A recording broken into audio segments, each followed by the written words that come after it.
It's go, go, go all the time, but I wouldn't have it any other way. We've spent the last 18 months doing this thing, and there's 40 teams all over the world doing the exact same thing at the same time. It makes you feel small, while also makes you feel like you're part of something bigger. Overall, it's just such an overwhelming, but such a rewarding accomplishment to be able to be part of this thing and build such an amazing car. This year there will be 38 teams, and it comes from Europe, they came from Asia, they come from America, and to be close to them and to connect with them and compete with them is absolutely an honor. My experience in the team has been fun, really fun, very challenging, and lots of learning really, and understanding engineering a lot better. It's been very intense. It's been very, very good for just personal development, growth. It's been fantastic to work in a team of like-minded individuals all striving towards the same goal. The practical experience you get is second to none. I think, obviously we have pracs in our degree, but this is totally different to that. And I think our sponsors and businesses see that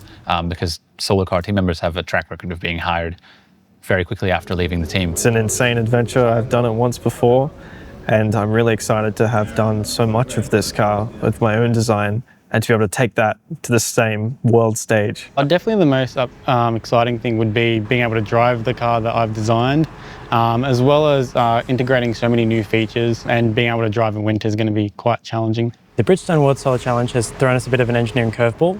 They've moved the race 2 months closer, so it's in August now instead of October. And they've also increased the solar capacity of the solar car itself from 4 square meters to 6 square meters. And so that really changes the dynamic of the challenge. I think it sets you up for being able to overcome any kind of challenge. I think everything after this should be like smooth sailing, considering what we've just gone through building this car.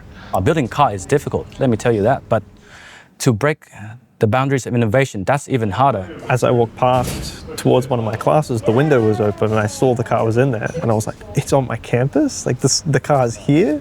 So straight away I went in and I was greeted by some members, and yeah, the rest is history now. And I saw Western Sydney Solar team with their solar car crossing the finish line at Victoria Square in Adelaide. And that creates a moment for me like, wow, like this is amazing. I would want to be a part of this team, until I heard about an opportunity for me to study in Sydney. And I was like, I will definitely choose Western Sydney University out of all those universities out there. The team has impacted me in a big way for sure. Just confidence with the type of work that I do. And really, you don't think too much about the team aspect of it, but it really teaches you a lot about working with people with different personalities and disciplines. The best thing about studying at Western is you're just surrounded by a whole lot of people that aren't afraid to get their hands dirty.